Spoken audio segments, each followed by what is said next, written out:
नमस्कार दोस्तों, डिस्कस करेंगे कॉमर्स के MCQs PGT commerce preparation guide से।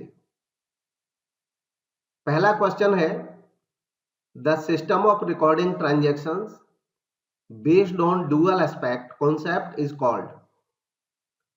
वह सिस्टम या प्रणाली जब ट्रांजैक्शंस को डुअल एस्पेक्ट कॉन्सेप्ट दोहरे पहलू की अवधारणा पर रिकॉर्ड करते हैं तो उसको क्या कहते हैं। गिवन ऑप्शंस में सही जवाब है option B, double entry system. दोहरा लेखा प्रणाली या दोहरी प्रविष्टि प्रणाली भी इसको कहा जाता है। Double entry system option B इसका सही जवाब है। Next, which of the following account will be debited if purchases of goods are made on credit. यदि माल उधार पे खरीदा जाता है क्रेडिट पे तो कौन सा खाता डेबिट किया जाएगा, यह बताना है। गिवन ऑप्शंस में सही जवाब है ऑप्शन डी, परचेजेज। अगर हम गुड्स को परचेज करते हैं, चाहे कैश परचेज करें चाहे क्रेडिट परचेज करें, दोनों ही केस में परचेज अकाउंट ही डेबिट होगा। इसकी जर्नल एंट्री बनती है जब गुड्स परचेज करते हैं तो purchase account debit, purchases account को डेबिट किया जाएगा। और अगर हम नकद खरीद रहे हैं तो टू कैश अकाउंट लिखेंगे क्रेडिट में, और अगर उधार खरीद रहे हैं तो उस पार्टी का नाम लिखेंगे जिससे खरीद रहे हैं। डेबिट परचेज अकाउंट ही होगा। Next, when subsidiary books are maintained, the entry for special discounts to customers is done in। जब सहायक पुस्तकें रखी जाएं तो ग्राहकों को विशेष छूट देने के लिए उसकी प्रविष्टि कौन सी बुक में की जाएगी, यह पूछा गया है। गिवन ऑप्शंस में जो सही जवाब है वो है ऑप्शन ए, जर्नल। इसको जर्नल या जर्नल प्रॉपर भी यहां पे कहेंगे। सब्सिडियरी बुक्स मेंटेन करने का मतलब है कि जर्नल जो है वो तो प्राइमरी की मेन बुक है, और इसके साथ सब्सिडियरी बुक्स में हम cash book, purchase book, purchase return book, sales book, sales return book, ये सब तैयार करते हैं। Sales return book, bills payable book और बिल्स रिसीवेबल बुक। ऐसे केस में जब ये बुक्स बनती हैं, सब्सिडियरी बुक्स इनको कहते हैं। और इसमें पूछा है कि स्पेशल डिस्काउंट अगर किसी कस्टमर को दी जाएगी तो उसकी एंट्री कहां होगी। जब विशेष प्रकार की कोई डिस्काउंट देंगे तो वो इनमें से किसी कैटेगरी में आती नहीं है, ना कैश है, ना परचेज है, ना परचेज रिटर्न है, ना सेल्स है, ना सेल्स रिटर्न है, ना बिल्स पेबल है, ना बीआर है। तो ऐसी एंट्री लास्ट में जर्नल प्रॉपर नाम से सब्सिडियरी बुक होती है, ये जर्नल ही होती है दरअसल, बस बाकी की जो एंट्रीज होती हैं वो इसमें आ जाती हैं। तो जर्नल में ही ये एंट्री आएगी। Next, commission received is. Commission receive, इनमें से कौन सा अकाउंट है यह बताना है। गिवन ऑप्शंस में सही जवाब है ऑप्शन बी, नॉमिनल अकाउंट। अगर सिंपली हम कहें कमीशन रिसीव्ड या कमीशन पेड, ये दोनों ही नॉमिनल अकाउंट हैं। कमीशन रिसीव्ड इनकम और कमीशन पेड एक्सपेंस। लेकिन अगर हम कहें कि एक्रूड कमीशन या एडवांस कमीशन या आउटस्टैंडिंग कमीशन, प्रीपेड कमीशन, ये सब वर्ड जब यूज होंगे तो ऐसे केस में वो पर्सनल अकाउंट हो जाता है, रिप्रेजेंटेटिव पर्सनल। उस पर्सन को रिप्रेजेंट करता है जिस पर्सन को या तो हमने एडवांस दे रखा है या उससे हमने एडवांस ले रखा है। नेक्स्ट है, dash is a process of entering in ledger the information given in the journal. इनमें से कौन सा वो प्रोसेस है जिसमें हम इंफॉर्मेशन जो जर्नल में दी है उसको लेजर में हम एंटर करते हैं। गिवन ऑप्शन में सही जवाब है ऑप्शन सी, पोस्टिंग या खतौनी, हिंदी में कहते हैं इसको, पोस्टिंग या खतौनी इसको कहा जाता है। Next, when a firm maintains a cash book, जब एक फर्म कैश बुक मेंटेन करती हो, इट नीड नॉट मेंटेन, तो इसको इनमें से क्या मेंटेन करने की जरूरत नहीं है। गिवन ऑप्शंस में सही जवाब है option D, bank and cash account in ledger. Ledger में बैंक या कैश अकाउंट बनाने की जरूरत नहीं रहती है।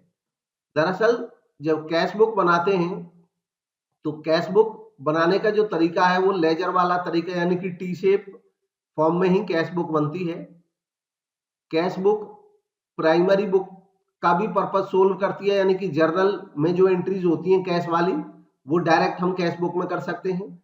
और कैश बुक बनती है लेजर की तरह है, इसलिए जब कैश बुक बनती है तो उस समय हमें लेजर में कैश या बैंक अकाउंट बनाने की जरूरत नहीं है, क्योंकि जो पर्पज हमें कैश अकाउंट या बैंक अकाउंट बना के पूरा होगा, हमारा जो पर्पज, वो कैश बुक से ही पूरा हो जाता है। कैश बुक से ही हमें ओपनिंग बैलेंस, क्लोजिंग बैलेंस, उसकी रिकॉर्डिंग अलग से दिख जाती है क्लासिफाइड मैनर में। Next, what type of accounts are involved in the transaction purchased furniture for cash. Furniture cash purchase किया, इसमें इस ट्रांजैक्शन में किस टाइप के अकाउंट्स इन्वॉल्व हैं। तो हम जानते हैं कि हर एक ट्रांजैक्शन में डबल एंट्री सिस्टम में कम से कम 2 अकाउंट इन्वॉल्व रहते हैं। तो पहले इस क्वेश्चन में पहचान करनी चाहिए कि कौन कौन से 2 अकाउंट खोलेंगे, फिर उनकी नेचर बतानी होगी। तो सबसे पहले इसमें से गिवन जो ऑप्शंस हैं इनमें से देखें कौन सा सही हो सकता है, फिर उस पर डिस्कस करेंगे। जो सही जवाब है वो है ऑप्शन बी, रियल अकाउंट। दरअसल फर्नीचर परचेज करेंगे कैश, तो ये ट्रांजैक्शन, एक अकाउंट तो हमारा इफेक्ट होगा फर्नीचर अकाउंट, जो फर्नीचर है उस पर प्रभाव पड़ेगा। किसी ट्रांजैक्शन में कौन से अकाउंट प्रभावित होते हैं, इसको जानने का बहुत आसान तरीका ये होता है कि ये चेक करना है कि इस ट्रांजैक्शन का इम्पैक्ट किस किस पे पड़ेगा, मतलब कौन सी चीज घटेगी या बढ़ेगी, बस ये देखना है, उसी में एंट्री होती है। तो परचेज किया फर्नीचर हमने, तो फर्नीचर बढ़ जाएगा एक अकाउंट।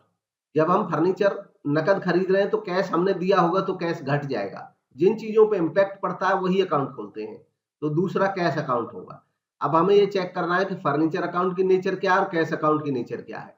दोनों ही एसेट हैं और इसलिए दोनों ही रियल अकाउंट की कैटेगरी में आते हैं। बी इसका सही जवाब। नेक्स्ट है, purchased machinery for ₹1 lakh in issued a cheque. Machinery purchase की 1 लाख रुपए की और चेक इशू किया। In this situation which account will be debited. Machinery purchase की है 1 लाख की, चेक इशू किया है उसके लिए, इस सिचुएशन में कौन सा अकाउंट डेबिट होगा यह पूछा गया है। तो जब हम मशीन खरीदेंगे, कोई भी फिक्स्ड एसेट खरीदते हैं तो वो एसेट बढ़ जाती है, और जब कोई एसेट बढ़ती है तो एसेट को डेबिट करते हैं। इसमें हमसे पूछा उसने केवल यही है कौन सा अकाउंट डेबिट होगा। तो हम नकद खरीदें, उधार खरीदें, कैसे भी खरीदें, अगर गुड्स खरीदते हैं तो परचेज डेबिट होता है, और अगर गुड्स को छोड़ करके अन्य कोई एसेट खरीदते हैं तो वो एसेट अकाउंट डेबिट होता है। तो यहाँ पे जो मशीनरी अकाउंट है वही डेबिट होगा, मशीनरी अकाउंट। तो इसलिए इसका जो सही जवाब है वो ऑप्शन ए हो जाएगा। Next, outstanding wages is uh. Outstanding wages किस टाइप का अकाउंट है यह बताना है, उसकी नेचर क्या है। तो गिवन ऑप्शंस में जो सही जवाब है इसमें वो होगा option C, personal account. Outstanding, advance, जितने भी अकाउंट होते हैं ये उस पर्सन को रिप्रेजेंट करते हैं जिस पर्सन पे हमारा या तो ड्यू है या हम पे उसका ड्यू है, तो किसी पार्टी को रिप्रेजेंट करते हैं, इसलिए ये सब पर्सनल अकाउंट होते हैं, रिप्रेजेंटेटिव पर्सनल अकाउंट होते हैं। Identify the odd one out. इनमें से जो ऑड है उसकी पहचान करनी है, औरों से अलग है। तो गिवन ऑप्शंस में से पहचान करें। दरअसल जब हमें ऑड निकालना होता है तो ये देखते हैं कि कोई बाकी जो आइटम रहते हैं वो किसी एक पर्टिकुलर टॉपिक से रिलेटेड रहते हैं या आपस में उनमें कोई रिलेशन होता है करीबी, एक ऐसा होता है जो उस रिलेशन से हट के होता है। तो इस क्वेश्चन में हम देखेंगे जो ऑड है वो है ऑप्शन सी, कैश बुक। बाकी जो चीजें हैं तीनों ही वो पैटी कैश से ही रिलेटेड हैं। पैटी कैश बुक जब बनाते हैं तो पैटी कैशियर को हेड कैशियर शुरुआत में एक अमाउंट देता है, उसको इम्प्रेस्ड अमाउंट कहते हैं। या उसको पेटी कैश भी कहते हैं और उसी को फ्लॉट अमाउंट भी कहते हैं। तो तीनों ये पेटी कैश बुक से रिलेटेड हैं, सी अलग है। Next, Reshma has return goods worth ₹10,000 to Rajesh as she found them defective. Reshma ने राजेश को 10,000 की गुड्स लौटा दी क्योंकि वो डिफेक्टिव थी। Which document is to be prepared by Rajesh for the same. Rajesh इस चीज के लिए कौन सा अकाउंट कौन सा डॉक्यूमेंट प्रिपेयर करेगा, यह पूछा जाए, क्वेश्चन में ये पूछा गया है। तो इसका आप जवाब देंगे तो ऐसे केस में डेबिट नोट या क्रेडिट नोट बनता है जब कोई रिटर्न हो या कोई एडजस्टमेंट हो जिसमें पहले से जो अकाउंट्स हैं उनमें कुछ कमी करनी होती है, उनके लिए डेबिट नोट या क्रेडिट नोट बनते हैं। डेबिट नोट बनता है किसी क्रेडिट अमाउंट को कम करने के लिए और किसी डेबिट अमाउंट को कम करने के लिए क्रेडिट नोट बनता है। हमें ये पहचान करनी है कौन कौन सा नोट बनाता है। इसकी पहचान करने का तरीका है कि जैसे इस एग्जांपल में हम सबसे पहले ये देखें कि रेशमा ने गुड्स रिटर्न किए, तो रेशमा डेटर होगी, रेशमा डेटर थी। राजेश को गुड्स वापस करेंगे तो राजेश बेचने वाला होगा, यानी कि राजेश क्रेडिटर था। इस केस में वो पूछ रहे हैं राजेश यानी कि जो क्रेडिटर है ये कौन सा डॉक्यूमेंट बनाएगा। जब गुड्स वापस हुई हैं तो राजेश जो क्रेडिटर है वो अपनी बुक्स में क्या एंट्री करेगा, वो अपनी बुक्स में एंट्री करेगा कि जो रेशमा इसका डेटर है राजेश का, रेशमा जो डेटर है राजेश का, मतलब राजेश की बुक्स में रेशमा का बैलेंस क्या है, डेबिट बैलेंस है। जब सामान इसने बेचा होगा रेशमा को तो रेशमा इसकी डेटर बन गई थी, डेबिट बैलेंस था रेशमा का इसकी बुक्स में। अब ये क्रेडिटर रेशमा को जो डॉक्यूमेंट भेजेगा वो इसको अपनी बुक्स में क्रेडिट करेगा, तो इसलिए क्रेडिट नोट भेजेगा। और इसी काम के लिए जो रेशमा है वो कौन सा डॉक्यूमेंट भेजेगी, रेशमा चूंकि डेटर है वो अपने क्रेडिटर को अपनी बुक्स में कम क्रेडिट करेगी, मतलब जितना भी क्रेडिट बैलेंस था इसके क्रेडिटर का, वो कहेगी कि अब तक तो आपके इतने रुपए थे मेरे पास, 1 लाख 2 लाख, अब 10,000 का सामान हम वापस भेज रहे हैं तो आपको हम कम कर देते हैं इतने रुपए से। तो डेटर की बुक में जो क्रेडिटर होता है उसका क्रेडिट बैलेंस रहता है, उसको कम करने के लिए डेबिट करते हैं उसको, तो डेबिट नोट भेजते हैं। तो जो डेटर है वो डेबिट नोट बना के भेजता है क्रेडिटर के पास जब अमाउंट कम करनी होती है, और जो क्रेडिटर है वो डेटर के पास क्रेडिट नोट भेजता है अपने डेटर को कम करने के लिए। तो गिवन ऑप्शंस में जो सही जवाब है वो यहाँ पे ऑप्शन बी है, क्रेडिट नोट। नेक्स्ट है voucher prepared for the transaction with multiple debit and multiple credit is known as. Voucher जो तैयार किया जाता है मल्टीपल डेबिट और मल्टीपल क्रेडिट के लिए उसको क्या कहा जाता है। तो गिवन ऑप्शंस में जो सही जवाब है वो है ऑप्शन ए, कॉम्प्लेक्स वाउचर इसको कहते हैं। नेक्स्ट है the government of India implemented the GST in the country from. Bharat सरकार ने जीएसटी किस डेट से लागू किया यह बताना है इसमें। तो क्वेश्चन में जो सही जवाब है वो है ऑप्शन सी, 1 जुलाई 2017। Next, transaction to be recorded in journal proper will be. Journal proper में कौन सी ट्रांजैक्शन रिकॉर्ड होगी। ऑलरेडी इसके बारे में डिस्कस किया था कि जर्नल प्रॉपर जब बनता है तो उसका मकसद ये होता है कि इसका मतलब उन्होंने पहले से सब्सिडियरी बुक्स बनाई हैं, सब्सिडियरी बुक्स में से जो बच जाती है ट्रांजैक्शन वो जर्नल प्रॉपर में आती है।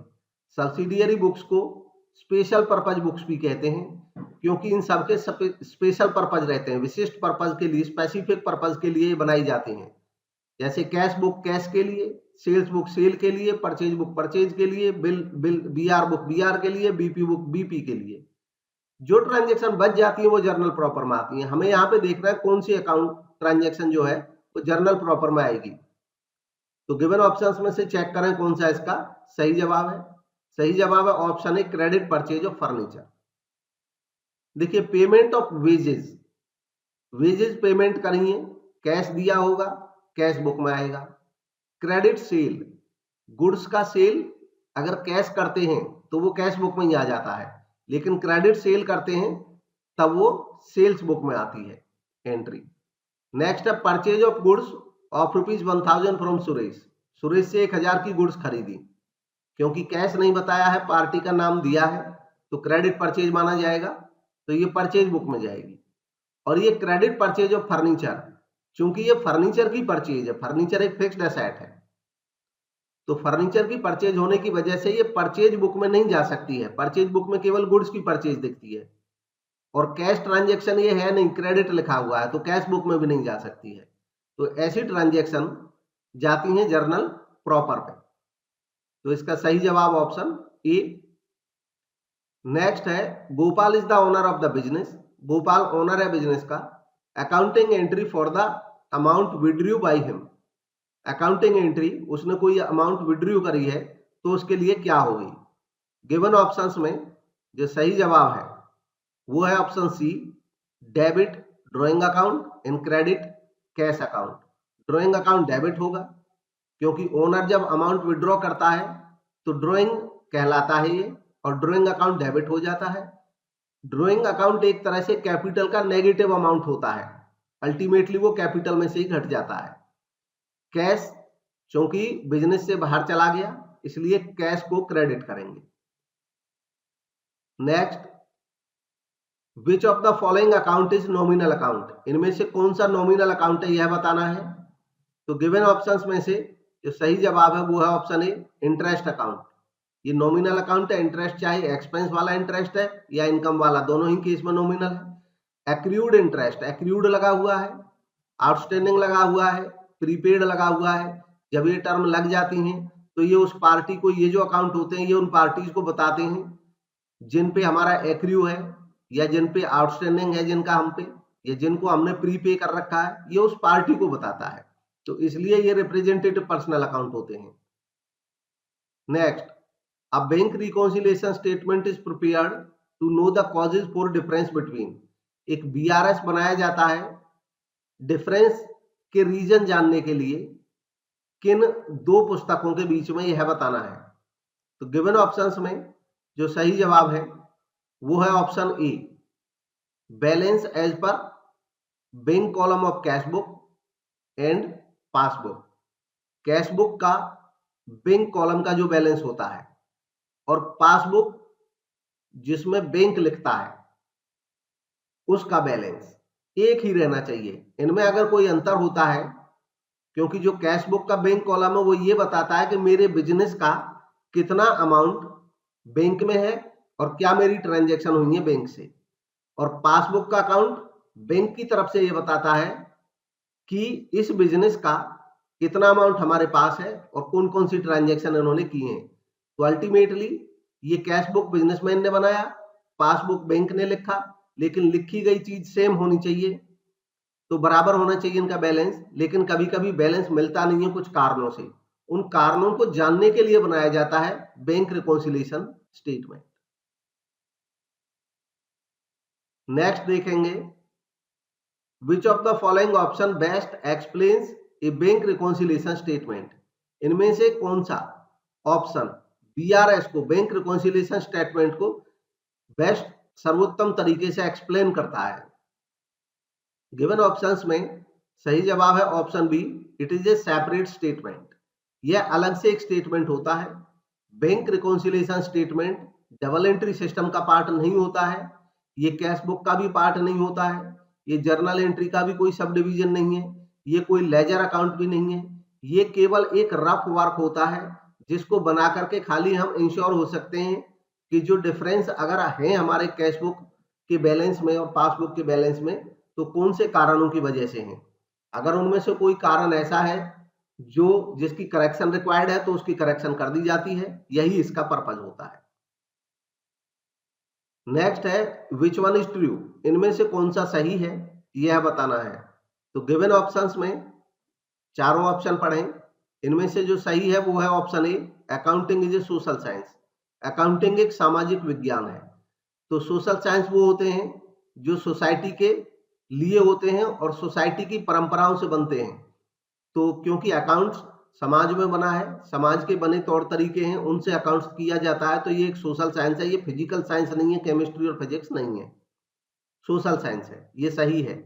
बाकी जो स्टेटमेंट हैं, economic life of an enterprise is artificially split into periodic intervals in according with going concern assumption, ये स्टेटमेंट रॉन्ग है, क्योंकि इकोनॉमिक लाइफ किसी संस्था की जो स्प्लिट की जाती है वो गोइंग कंसर्न नहीं बल्कि पीरियडिस्टी कॉन्सेप्ट होता है, पीरियडिस्टी एजम्पशन या कॉन्सेप्ट अकाउंटिंग का, उसके आधार पर बांटी जाती है। Asset are classified as current asset in fixed asset in accordance with accounting period assumption, ये भी रॉन्ग स्टेटमेंट है, क्योंकि जो एसेट क्लासिफाई की जाती हैं करंट एसेट और फिक्स्ड एसेट में,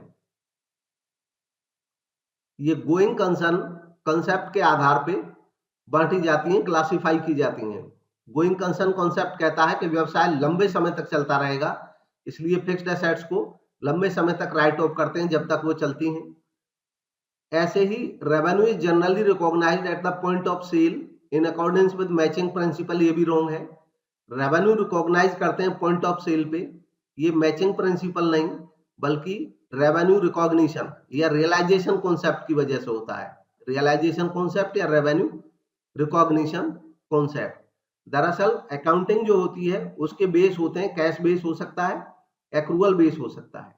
जो एक्रूअल बेस होता है वो ये कहता है कि अकाउंटिंग में हम प्रॉफिट या लॉस निकालते समय इनकम या खर्चों को कैश आने या कैश जाने के आधार पर ना लिख करके अकरेंस के आधार पर लिखते हैं। और ये जो एक्रूअल कॉन्सेप्ट है ये दो हिस्सों में बट जाता है। एक्रूअल एक लार्जर टर्म है जो ये कहती है कि हम अकाउंट्स को केवल कैश बेसिस पे नहीं बल्कि इस बेसिस पे बनाएंगे कि वास्तव में किस अवधि में कोई खर्च हुआ है और किस अवधि में कोई इनकम हुई है। तो ये दोनों की बात करता है एक्रूअल सिस्टम। सही प्रॉफिट या लॉस निकालने के लिए एक्रूअल सिस्टम से अकाउंटिंग की जाती है। एक्रूअल सिस्टम के दो पहलू हैं, दो हिस्से हैं। एक है रेवेन्यू रिकॉग्निशन, जो कब किसी रेवेन्यू को रिकॉग्नाइज किया जाए कि हम उसको प्रॉफिट निकालने के लिए प्रॉफिट एंड लॉस अकाउंट में इनकम साइड में लिखें, क्रेडिट साइड में लिखें। रेवेन्यू कब रिकॉग्नाइज करें किसी अमाउंट को। और जो मैचिंग कॉन्सेप्ट है वो ये कहता है कि जो एक्सपेंसेस होते हैं उनको कितने एक्सपेंस को किसी पर्टिकुलर पीरियड में दिखाया जाना चाहिए, ये मैचिंग कॉन्सेप्ट कहता है। तो एक्सपेंसेस के पीरियड को देखने के लिए मैचिंग कॉन्सेप्ट पे फोकस करते हैं और रेवेन्यूज को देखने के लिए रेवेन्यू रिकॉग्निशन या रियलाइजेशन कॉन्सेप्ट पे फोकस करते हैं। नेक्स्ट है, if overdraft balance as per cash book is 10,000 and bank charges not recorded in the cash book amount to ₹1,000, the balance as per passbook is। तो bank reconciliation statement का एक छोटा सा ही example है। BRS जब बनाया जाता है बैंक रिकॉन्सिलिएशन स्टेटमेंट, तो बैंक रिकॉन्सिलिएशन स्टेटमेंट ऑलरेडी हम डिस्कस कर चुके हैं।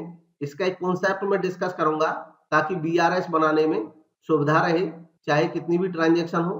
तरीका यही होता है बीआरएस बनाने का। बीआरएस का कॉन्सेप्ट जो होता है बैंक रिकॉन्सिलिएशन स्टेटमेंट, ऑलरेडी हम डिस्कस कर चुके हैं कि बीआरएस कोई अकाउंट नहीं है, कोई अकाउंट का हिस्सा नहीं है, केवल एक रफ वर्क है जिसमें हम ये चेक करते हैं कि जो कैश बुक का बैंक कॉलम का बैलेंस है वो पासबुक के बैलेंस से अगर मेल नहीं खा रहा है तो उसका क्या कारण है। जैसे मैंने अपने बैंक में 10,000 रुपए जमा करे, छोटा सा कंसेप्ट मैं यहाँ पे डिस्कस करूंगा, इससे रिलेटेड बहुत सारी क्वेरी आती हैं कभी कभी कि बीआरएस में प्रॉब्लम होती है। अगर थोड़ा सा ध्यान से सुनेंगे आप इसको तो इसके बाद इसमें कोई प्रॉब्लम रहेगी नहीं पूरे ही चैप्टर में, क्योंकि इसमें ज्यादा बड़ा रूल है ही नहीं, बस एक ही छोटा सा रूल है। कैश बुक जो हमने यानी कि बिजनेसमैन ने अपने बुक्स में बना रखी है कैश बुक है, और कैश बुक का जो बैंक कॉलम है वो बताता है कि बिजनेस का बैंक में कितना ट्रांजैक्शन है, कितना बैलेंस है। सपोज करें मैंने अपने बैंक में 10,000 रुपए जमा कर दिए, 20,000 में लिखता हूं, कहीं कंफ्यूज ना हो कि इसमें इस चीज को नहीं समझा रहा अभी। कैश बुक में मैंने 20,000 रुपए जमा कर दिए तो मैं अपनी कैश बुक में 20,000 रुपये बैलेंस लिख लूंगा, ये मेरा डेबिट बैलेंस है। और क्योंकि बैंक में मेरा पैसा है, बैंक मेरा डेटर बन गया, तो मेरे यहाँ ये डेबिट बैलेंस है बैंक का, 20,000 रुपये मेरे जमा है बैंक में। तो पासबुक में बैंक वाले भी एंट्री कर देंगे और हम बैंक वालों के लिए हम क्रेडिटर हो गए, क्योंकि बैंक वालों पे हमारा पैसा हो गया 20,000। तो बैंक वाले हमारा क्रेडिट बैलेंस दिखाएंगे अपनी बुक में, यानी कि पासबुक में। तो पासबुक हमारी 20,000 का यहाँ पे क्रेडिट बैलेंस जब दिखाएगी तो हमारी कैश बुक डेबिट बैलेंस दिखाएगी। ये कैश बुक का पॉजिटिव बैलेंस है। इसमें हम कह रहे हैं कि बैंक हमारा डेटर है 20,000 रुपये से, हमारे पैसे बैंक में है। ये पासबुक में पॉजिटिव बैलेंस है, बैंक कह रहा है कि आपका 20,000 रुपये हमारे यहाँ जमा है, आप हमारे क्रेडिटर हैं 20,000 से। कैश बुक का डेबिट बैलेंस, पासबुक का क्रेडिट बैलेंस पॉजिटिव बैलेंस होता है। अब इसमें सपोज करिए हमने कोई ट्रांजैक्शन नहीं की और बैंक ने 1 महीने बाद कुछ हमारा इंटरेस्ट बना वो जमा कर दिया। सपोज करिए कि यहाँ पे 25 रुपये ब्याज बन गया 25, तो बैंक वाले 25 रुपये हमारे अकाउंट में क्रेडिट कर देंगे और पासबुक दिखाएगी 20,025 रुपये का बैलेंस, 20,025 रुपये पासबुक दिखाएगी। और चूंकि आमतौर पे जो बिजनेसमैन है वो इंटरेस्ट की कैलकुलेशन नहीं करता है, बैंक ही जमा कर देता है, तो हमारे यहाँ कैश बुक में अभी ये 20,000 ही दिखता रहेगा। जब हमने बैलेंस चेक किया पासबुक में या एटीएम कार्ड से, तो हमें पता चला बैंक तो दिखा रहा है 20,025 रुपये और हमारे दिख रहे हैं 20,000। क्योंकि ये एक ही सिंगल ट्रांजेक्शन है तो ऐसे ही पता चल जाएगा, लेकिन जब ऐसी 50-60 ट्रांजेक्शन, सैकड़ों ट्रांजेक्शन हो जाएंगी तो थोड़ी कंफ्यूजन होगी। ये जानने की जरूरत पड़ेगी कि ये जो डिफरेंस है इसके कारण क्या क्या है, कहीं कोई एरर तो नहीं हो गई है, ये भी माइंड में आएगा जब 150 ट्रांजेक्शन रहेंगी, एक में तो आसानी से दिख रहा है। तो ऐसे केस में बिजनेसमैन संतुष्ट होना चाहेगा कि ये जो कारण है वो क्या है। इसके लिए वो क्या करता है, इसको मिलान करता है, इनके मिलान करने को ही रिकॉन्सिलेशन कहा जाता है। तो रिकॉन्सिलेशन करने का एक सिंपल तरीका होता है कि या तो वो पासबुक का बैलेंस उठाएगा कि पासबुक में दिख रहा है 20,025 रुपये, अब वो कहेगा कि मैं इसको मैच करके देखता हूं कि ये कैश बुक से मैच कब करेगा। तो जो अंतर के कारण उसको मिलेंगे नॉर्मली देखने से, उनको वो एडजस्ट कर देगा। एडजस्ट क्या करा जाएगा, वो अगर पासबुक का बैलेंस लेके चल रहा है तो जो चीज पासबुक में जुड़ गई है लेकिन कैश बुक में नहीं जुड़ी है, उसको ये घटा देगा पासबुक से, ताकि वो कैश बुक के बराबर हो जाए। और जो चीज पासबुक में घट गई है किसी कारण से लेकिन कैश बुक में नहीं घटी है, उसको यहां पे जोड़ देगा, मतलब वापस कर देगा, उसको एडजस्टमेंट कहते हैं। तो पासबुक में हम एडजस्टमेंट करेंगे इस एग्जांपल की। पहले पासबुक में हमें पता है 25 रुपए जुड़े हुए हैं ब्याज के, तो वो क्या करेगा, चूंकि ये जुड़े हुए हैं तो इनको वो घटा के देख लेगा कि अगर मैं इनको घटा देता हूं 25 रुपए तो ये 20,000 आ जाता है। तो अब वो देखेगा क्या कैश बुक में 20,000 है, कि हाँ कैश बुक में 20,000 है, तो वो संतुष्ट हो गया, हाँ ठीक है, वो इसी की वजह से नहीं मिल रहा था, खाली ब्याज के पैसे वहां जमा है। तो इससे ये अंतर का कारण पता हो गया। इसकी अभी हम ये बात नहीं कर रहे कि वो सही कैसे करेगा, सही नॉर्मल चीज है, वो चढ़ा देगा अपनी कैश बुक में भी इस पैसे को, लेकिन अंतर का कारण पता चल गया। अभी ये पासबुक से बैलेंस लेकर के बना रहा था, अगर इसको हम कैश बुक का बैलेंस लेके बनाएंगे तो कैसे बनाएंगे। जब हम कैश बुक लेके चलेंगे तो हमें देखना है कैश बुक का मिलान करना है पासबुक से, और सिंपल यहाँ पे भी तरीका वही है। इसमें भी हम केवल यही चेक करेंगे कि कैश बुक में अगर कोई अमाउंट इस 20,000 में ऐसी जुड़ी हुई है जो पासबुक में नहीं जुड़ी है तो यहाँ पे जोड़ देंगे। अगर कोई कैश बुक में ऐसी अमाउंट है जो यहाँ पे नहीं जुड़ी हुई है, यानी कि यहाँ पे कम है लेकिन पासबुक में वो जुड़ चुकी है, तो यहाँ पे हम जोड़ देंगे। अगर कैश बुक कम है किसी अमाउंट से तो जोड़ देंगे इसमें, अगर कैश बुक ज्यादा है किसी अमाउंट से तो घटा देंगे इसमें से, और चेक हो जाएगा। तो हम देख रहे हैं जब इन दोनों का 1 बाय 1 करके हम चेक करेंगे, वो तरीका होता है, क्वेश्चन में आमतौर पर गिवन होता है कि 25 रुपए पासबुक में तो जुड़े दिख रहे हैं, यहाँ नहीं जुड़े हैं, तो हम देखेंगे कि यहाँ नहीं जुड़े हैं, तो अगर इनको मान लो जोड़ के देखें हम तो क्या ये पासबुक के बराबर हो जाते हैं, तो बिल्कुल हो जाते हैं। 20,025 रुपए हो गई है। अब देखेंगे पासबुक में इतना ही है तो बिल्कुल सही बात है कि कोई एरर तो नहीं है, केवल यही एक कारण था। तो ऐसा करके हमें कारण पता चल जाता है। ये एक तरीका था। अब इसको हम 2-3 इसमें शायद न्यूमेरिकल स्टेप के आ जाएंगे, तो उनसे ये केस क्लियर भी हो जाएगा बीआरएस का। तो इसी क्वेश्चन को सोल्व करते हैं सबसे पहले।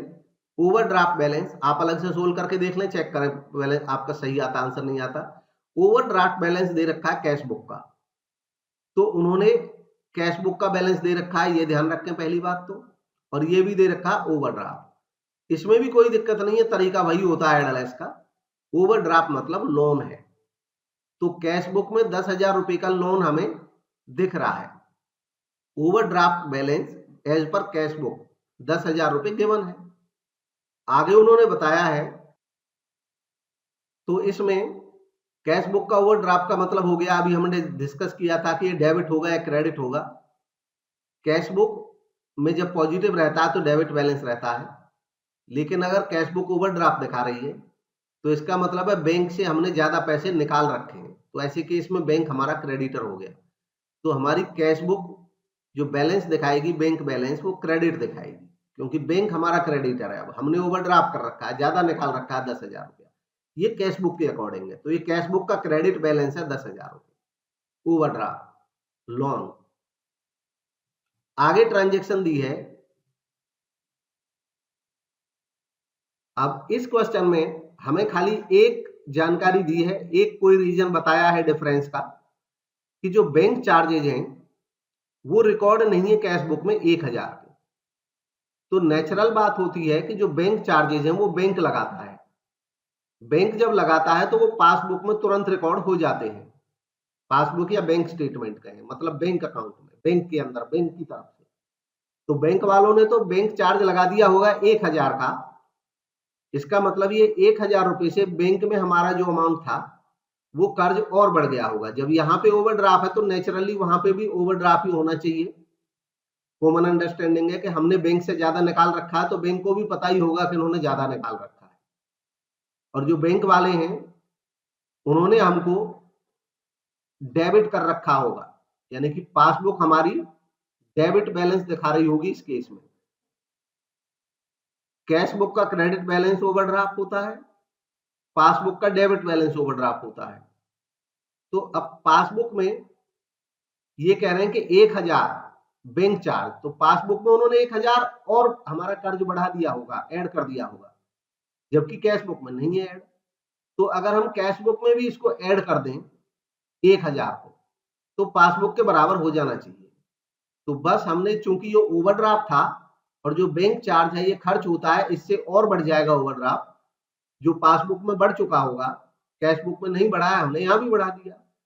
तो बस सीधा तरीका वही है, चूंकि ये कैश बुक में नहीं जुड़ा था ओवरड्राफ्ट में, अब हमने जोड़ दिया 1,000, तो 11,000 हो जाना चाहिए।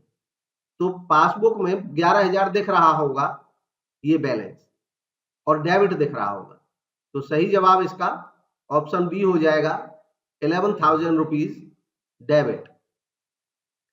आगे देखते हैं, while preparing bank reconciliation statement with adjusted cash book, which of the following will be recorded in the cash book to find out adjusted cash book balance?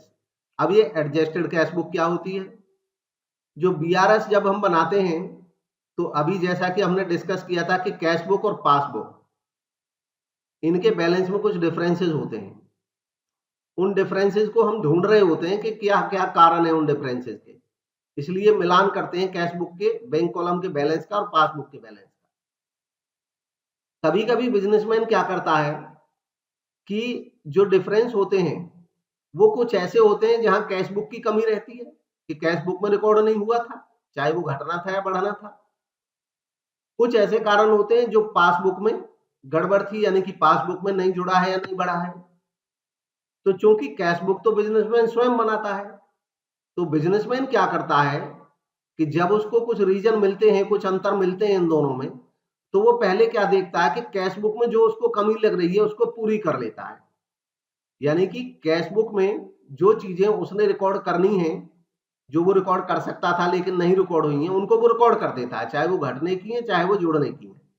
जब ऐसा वो कर लेता है तो इसको बोलते हैं एडजस्टेड कैश बुक, मतलब कैश बुक तो उसने अपनी तरफ से एडजस्टेड कर दी पूरी। अब वो एडजस्टेड कैश बुक का मिलान करता है पासबुक से, तो इसमें ऐसी चीजें अब उसको और मिलेंगी जो पासबुक में एडजस्ट होनी थी। तो पासबुक में तो बैंक वाले करेंगे, ये नहीं करेगा।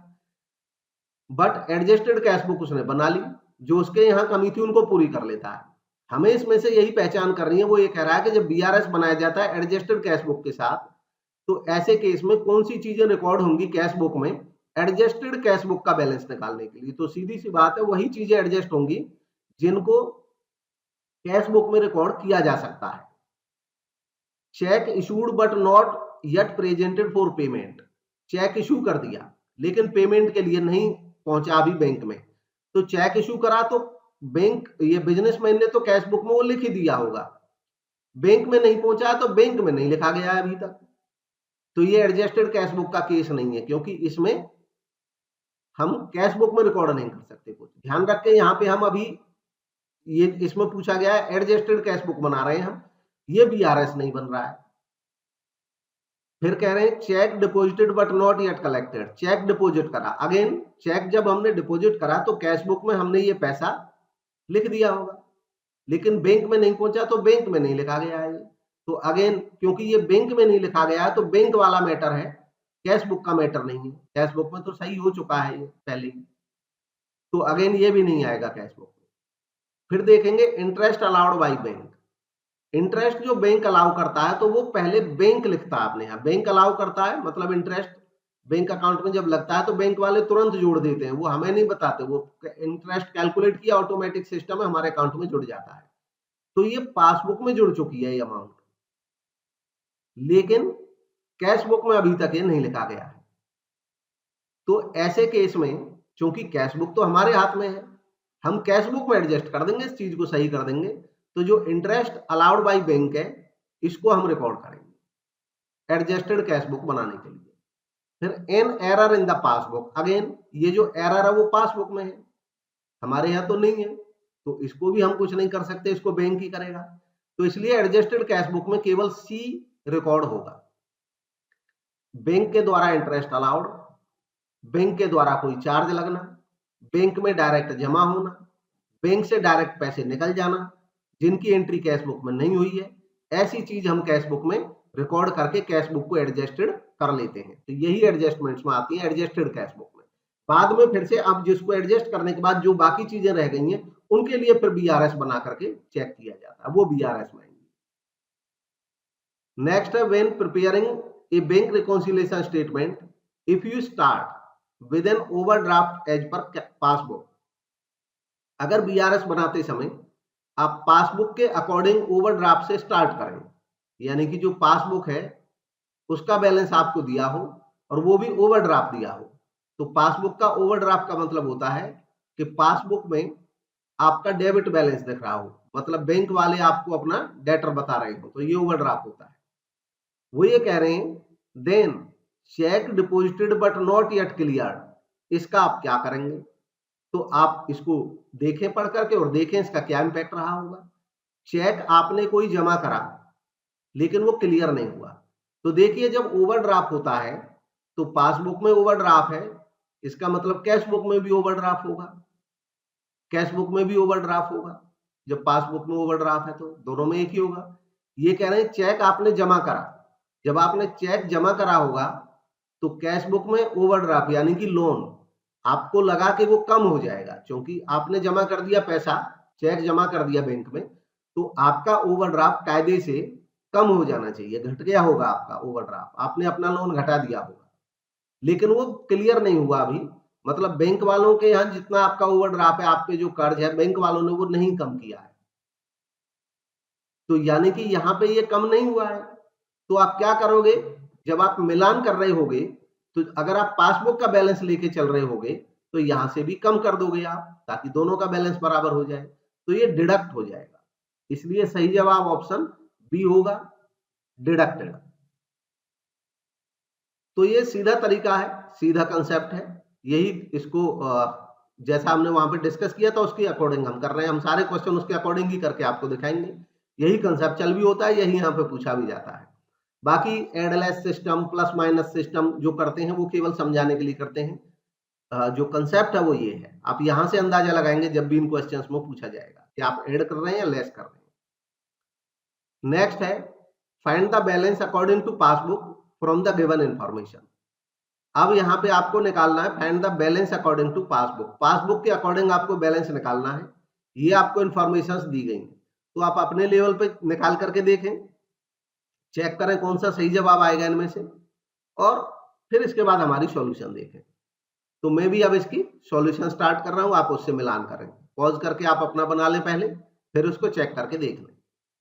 तो स्टार्ट करते हैं।